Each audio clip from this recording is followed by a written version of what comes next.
Eder. Mech. Pallister. Ti propongo di sollevare una questione intrigante e misteriosa legata alla figura enigmatica del Pulcinella Goriziano e di domandargli chi, quella fatidica sera del 13, abbia avuto il potere di aprire la porta di casa. Questo interrogativo dà il via a un deduttivo e elaborato ragionamento logico, che scava nei dettagli oscuri della vicenda. Consideriamo le azioni e le intenzioni di Sebastiano. Egli sembra voler insistere sulla possibilità che un individuo esterno abbia fatto irruzione in casa, ma questo tentativo di spiegazione si scontra inevitabilmente con una realtà evidente. Le chiavi di emergenza, spesso menzionate, erano prive di qualsiasi etichetta identificativa. Questo dettaglio implicava che solo coloro all'interno del nucleo familiare, vale a dire il marito o la moglie, potessero avere la familiarità necessaria per individuarle e utilizzarle. Nonostante ciò, per penetrare effettivamente in casa e afferrare queste chiavi, sarebbe stato imprescindibile avere accesso a tutto il mazzo di chiavi. Infatti, quelle rinvenute con Liliana non garantivano la possibilità di aprire e chiudere la porta in modo ordinario. Nel turbinio di queste riflessioni, vediamo Sebastiano spinto all'angolo, costretto a difendersi anche dalle critiche rivoltegli dai YouTubers che si distinguono per affidabilità e rigore nella loro comunicazione. Alla luce di tutto ciò, potrebbe essere particolarmente fruttuoso rivolgergli pubblicamente la domanda e invitarlo a offrire il suo punto di vista in maniera diretta. Con la pressione crescente, sembra proprio che non sia questione di se, ma di quando verrà rivelata la verità. La soluzione al mistero potrebbe essere dietro l'angolo e lo svelarsi delle intenzioni e delle dinamiche di quella notte potrebbe accadere da un momento all'altro. Nella relazione di 240 pagine depositata dalla dottoressa Cristina Cattaneo, viene analizzato nel dettaglio il lavoro svolto dalla sua equipe nel corso dell'ultimo anno. Ma ciò che emerge con forza dalle pagine del documento non è solo il racconto minuzioso delle indagini medico-legali. È la presenza della penna rossa, simbolo di correzione e di critica, che segna le lacune, gli errori e le omissioni compiute nelle fasi iniziali dell'indagine sulla morte di Liliana Resinovic.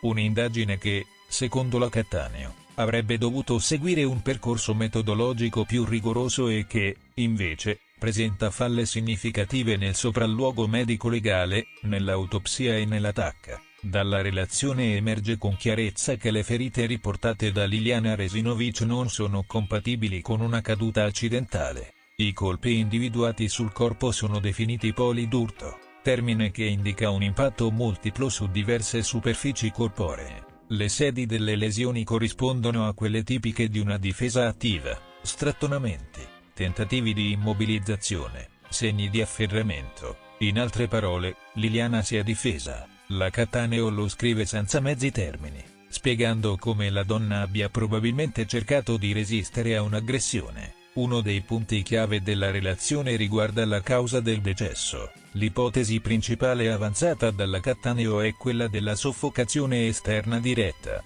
ovvero l'ostruzione delle vie respiratorie tramite mani o un oggetto morbido, come un sacchetto di plastica. L'esperta prende in considerazione anche la possibilità di una morte per confinamento, ovvero l'isolamento del soggetto in condizioni che ne impediscono la respirazione. Infine, ipotizza un'altra sequenza possibile: un'aggressione iniziale con colpi alla testa, che avrebbe causato una perdita di coscienza, seguita dalla morte per asfissia in un secondo momento, ad esempio con un sacchetto in testa. Tra le maggiori criticità segnalate nel documento c'è il sopralluogo medico-legale eseguito dopo il ritrovamento del cadavere.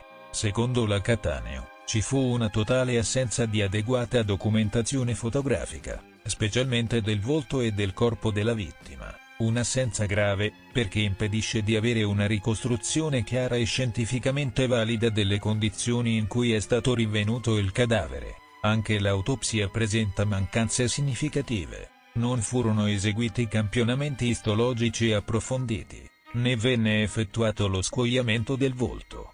Una tecnica fondamentale per individuare ematomi e lesioni sottocutanee non visibili esternamente. Questa procedura avrebbe potuto fornire informazioni cruciali sulla dinamica dell'aggressione e sulla causa della morte. Inoltre, viene sottolineato un altro errore: l'assenza del rilevamento della temperatura cadaverica. Questo parametro è indispensabile per stimare l'epoca del decesso, ma nel caso di Liliana Resinovic non è stato registrato. La Cattaneo lo definisce un'omissione ingiustificabile, che ha impedito di determinare con precisione l'intervallo temporale della morte. Un altro punto su cui la Cattaneo esprime forti perplessità è la stima dell'epoca della morte basata sullo studio del microbioma cadaverico. Secondo la consulente, questo metodo, pur essendo innovativo, non possiede la solidità scientifica necessaria per fornire dati affidabili in ambito forense. Per contro, la dottoressa ritiene che un elemento molto più rilevante sia l'analisi istologica,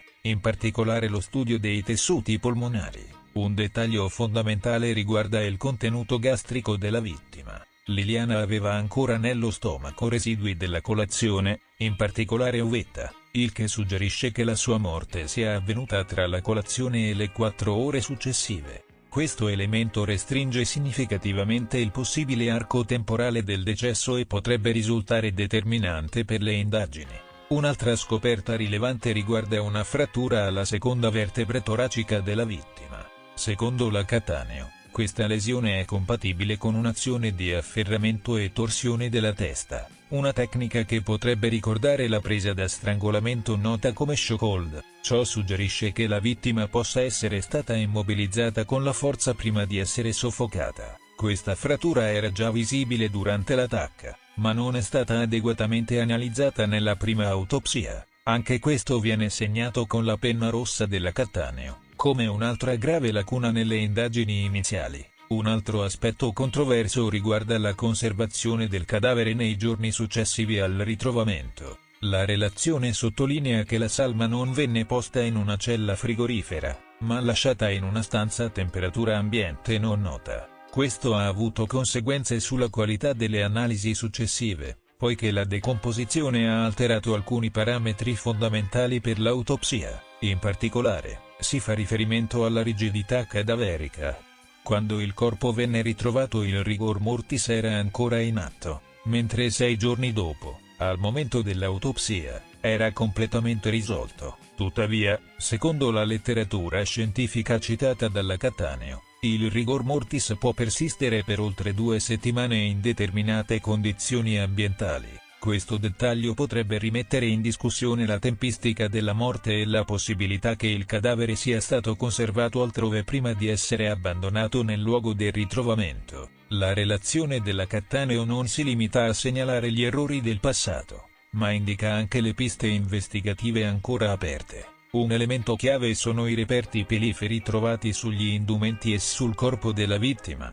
7 formazioni pilifere sugli abiti, 4 sui sacchetti di plastica e altre 4 nella zona pubblica. Questi reperti potrebbero contenere DNA utile per identificare l'aggressore. Le conclusioni della relazione tracciano un quadro chiaro. Liliana Resinovic è stata vittima di una morte violenta. I segni di difesa, la natura delle lesioni e la modalità del soffocamento indicano chiaramente l'intervento di terzi. Se l'analisi genetica dovesse confermare la presenza di un profilo identificabile, il caso potrebbe finalmente arrivare a una svolta decisiva. Dopo 3 anni di incertezze e polemiche, la relazione della Cattaneo potrebbe rappresentare il punto di non ritorno per le indagini, con un nuovo scenario investigativo tracciato nero su bianco. La Procura ha ora gli strumenti per procedere verso l'individuazione del responsabile di un caso che ha tenuto l'Italia con il fiato sospeso. Ehi, non dimenticare di iscriverti a questo canale.